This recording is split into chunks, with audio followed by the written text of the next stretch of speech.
Hey everyone, so I thought I would do a deck profile on one of my favorite decks I'm currently playing. I've been really getting into the card game lately, and I really like Eosmon, and anything to make it spicy, definitely one of those things. So we'll start off with the eggs, because eggs I feel like they're the easiest ones. So I've got one of this guy, and I've got 4 Upamon. So, Upamon is a little bit difficult to get if you weren't playing in this weird format when they were releasing the first few sets. If you can't get him, this one's a little easier to get. I would just say run 4 of that and choose something else, or if you can just get like 1 Upamon and then 4 of the, 4 of this, that's fine.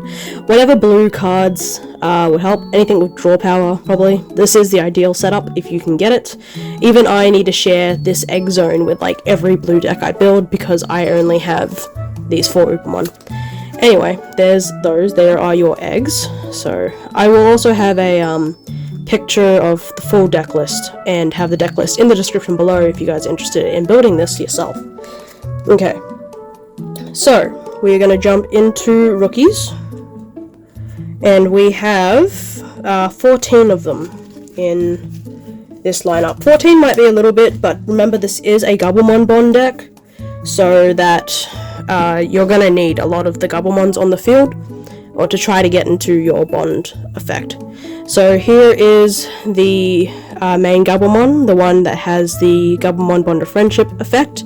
So this one, it's when you play a mat, you gain a memory as a all turns, and also when attacking, if this Digimon has Digimon Bond of Friendship, you may unsuspend it. So this is the ideal candidate to do your Bond effect off of.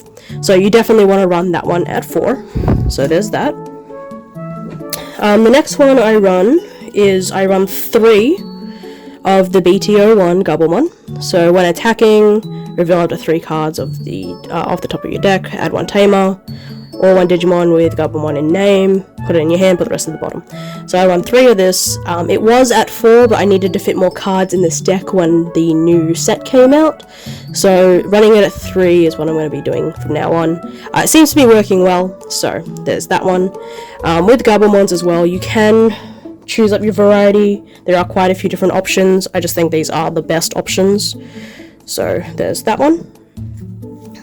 So the next one we have is the 3 copies of the on-play Gabumon. So on-play, trigger, draw 1 card. You're going to want to have to draw as much as you can in this deck. You can get a little bit stuck sometimes, so this helps your hand, you know, just grow so you can get everything you need. So this also is great to play off Nokia. So Nokia is in this deck, we'll get to her later. But yeah, all the on-play cards are great to play off Nokia because they target Gabumons. Okay, and speaking on that, we have another on-play Gabumon. This is the promo one. So this one lets you search for a Tamer. So it can be any Tamer, it just says add 1 Tamer among them to your hand. So we have 3 different kinds of Tamers in this deck. Matt's the only blue Tamer. So yeah, that's just another card you can hit to search. You can play it off Nokia, or you can just play it, help you search out for the Tamers you need, because you do need Matt on the field for that special other effect on the Bond. And then last card, we're running 2 Agumon, because this is the exact same effect as this one, but, you know, it's Agumon. So we're running Agumon because we're running Nokia, and she targets Agumon as well as Gabumon, so more targets. So that's good. Other than that, you just swing into things and then just kill him afterwards. He's just for the on-play ability. Okay, so that is all of the level 3s, aka rookies, and now let's go into the level 4s. Okay, with the level 4s, we run not all that many, to be honest. We run 7. So we run, this is the first spice of Eosmon, the level 4 Eosmon. So this is a on-play Eosmon. When you play it, you can play a white Tamer. And then after that, your opponent can play a white Tamer. and once you digivolve on top of this Eosmon with your level 5 Eosmon, you can swing and play a tamer for free, so it becomes quite good tech on the board. People will try to get rid of it, but if they can't, you get a bunch of free tamers, which is good. So always good for that. So yeah, we have 4 copies of this Eosmon. Next we run something a little bit different. So this is new. This is the starter deck Stingmon. So when you play this card from your hand, if you have a blue card, you can reduce the play cost. Also, when attacking, if you have a blue Digimon in play, draw 1 card. The effects don't really matter. I guess you could play other blue cards. I just think this is probably the better one to play. But it's a blue-green card in evolution. So the good thing is you can evolve on top of a Gabumon, and then if you don't like how things are going, you can evolve on top of it with a Eosmon, because Eosmons have the green evolution cost, if it will focus. Yep. Anyway, so Stingmon is in here at 3 as a bridging card, so if your effects aren't working with Gabumon Bond, you can go into your Eosmon combo. It's kind of running 2 engines in this deck, so it's just like you're running your Bond engine and then your Eosmon engine, and then the Stingmon connects the 2, makes them work really well together. So we're running 3 of that, and that's everything for our level 4s. Now, one of my favourite cards, Eosmon. This one is a great card, so it's the play as many as you want, or up to 50 copies in a deck if you really wanted to. But I run 8 in this version of the deck, so it's also the when attacking, you can play another one of these for free. So you attack, and then this one plays. So we run 8 of these ones, simple there. Again, with the other tamer, it's like the other, no, it's not tamer, the other level 4 Eosmon, this is what you would want to evolve into if you can.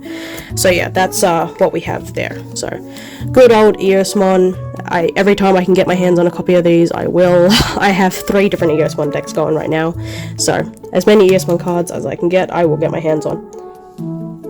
Okay, so we don't run that many level 6s, we just run 2 of this Eosmon, which is the main Eosmon. So this Eosmon's kind of a side tech into the Bond section of the deck, so it's really the supporting card. So yeah, when digivolving, for each tamer you have in play, you can grab an Eosmon level 5 or lower from your trash, put them under your Eosmon, and you can delete a Digimon if you have play sick least 2. So that's always good. And then you get security attack +1 for if you have 3 or more. So yeah, it's great because you can just delete lines of Digimon, and then make way for either this to attack for the security attack +1, or if you have Bond on the field to attack multiple times. Also good for getting rid of like things like blockers and stuff like that if you have like a really annoying blocker, if you're using like black deck. So yeah, I only run 2 in this variant of the deck, but 2 seems to be plenty. I honestly hit this card quite often. So there's that. Also very important to make sure you know where your cards are. Like, I know that sounds weird, but like, if you have a search ability and you send 2 of these to the bottom of the deck, you're not going to be going for your Eosmon build.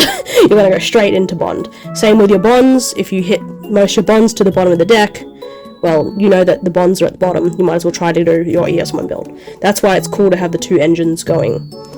Alright, so the next one is level 7s, and you guessed it, we have 4 Bonds. Gabumon Bond of Friendship. These are the normal prints. I do have the old arts in my other deck. So yeah, just the basic. When attacking once per turn, if you have a tamer in play, you may unsuspend this Digimon. That tamer being Matt, which we will get into in a bit. So yeah, then also when attacking, return your opponent's level 5 or lower Digimon to the bottom of the owner's deck, trash all the evolution sources. So yeah, you can get like 2 or 3 attacks out of this guy. Unfortunately, if you do have security, you will be trashing him at the end of that attack. So it's like for I think every time you evolve into, or you warp, every time you warp, digivolve into Bond of Friendship, you're deleting 2 of your memory stack and then warping up to this guy. But, you know, it's good cost to play. If you guys don't have your memory, you can just warp up to him and you get to keep him at the end of the turn and hope you don't die. But, yeah. 4 copies of him. He's the main big boy in this deck. And then we'll get into the tamers. Okay, first tamer, most important. We have Matt, so we have 4 copies of Matt. He has the effect of if you move a Gabumon from your breeding area to when you push him out onto the field, you can draw a card and you gain a memory.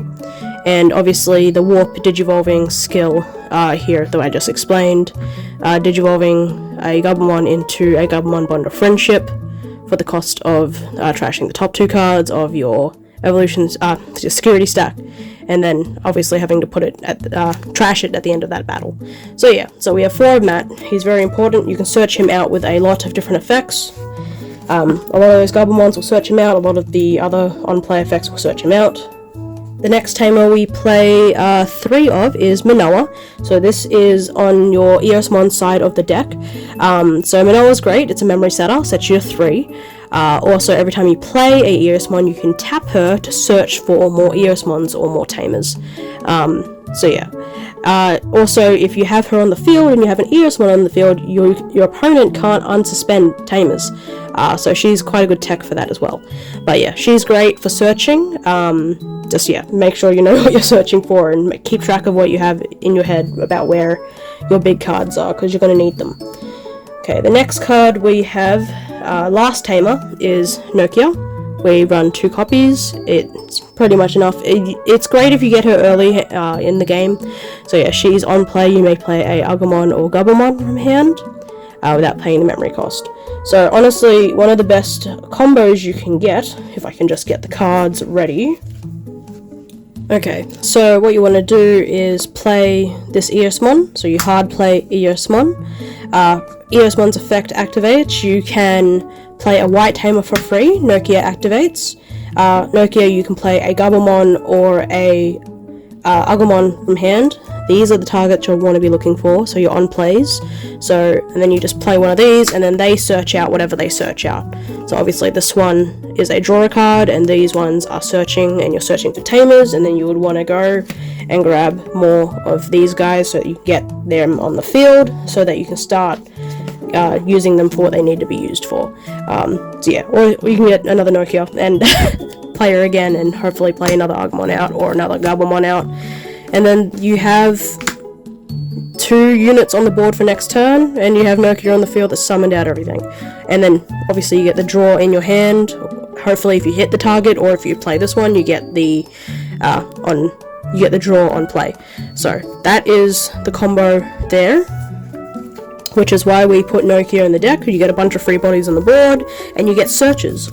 So if you can get that combo off, which I have gotten it off like first round, and it's brilliant, it's great. Okay, next we're going to go into option cards. Let's just get this one out of the way. Of course, we're going to play 1 Ice Wall. It is limited to 1 for good reason.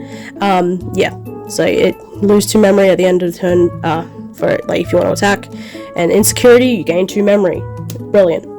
The next card we run, or 2 of, is the Howling Memory Boost. Again, great card. So you get to trash the 2 bottom sources of your Digimon, and if they have no evolution sources, you can stun them, and obviously the memory boosting effect, which is quite good. It run 2 Hammer Spark, so gain 1 memory, and again, hit it in security, it's plus 2 memory, great card. And then my option, the last option card, is Riddling Star. So to return one of your opponent's level 5 or lower Digimon to their hand, and if your opponent has more Digimon, 3 or more Digimon in play, you can return the opponent's that Digimon to the bottom of their deck instead and trash all the evolution sources. That's just something I like to run. You could probably run something else in this slot, either another memory booster or something else. There's lots of good blue option cards. This is just the one I like to play. I like to be able to wipe something off the board if it's giving me too much trouble, especially if it's like a blocker or something, like a Megendramon? No. The black blocker. Machinedramon? I don't know. I'm gonna put the card up on the screen to make my life more difficult. That one. No, you know what I'm talking about. But should not be able to be targeted by that card or something like that. But there's lots of other cards, obviously, you can target with that. So that is my blue Eosmon deck. Eosmon Bond.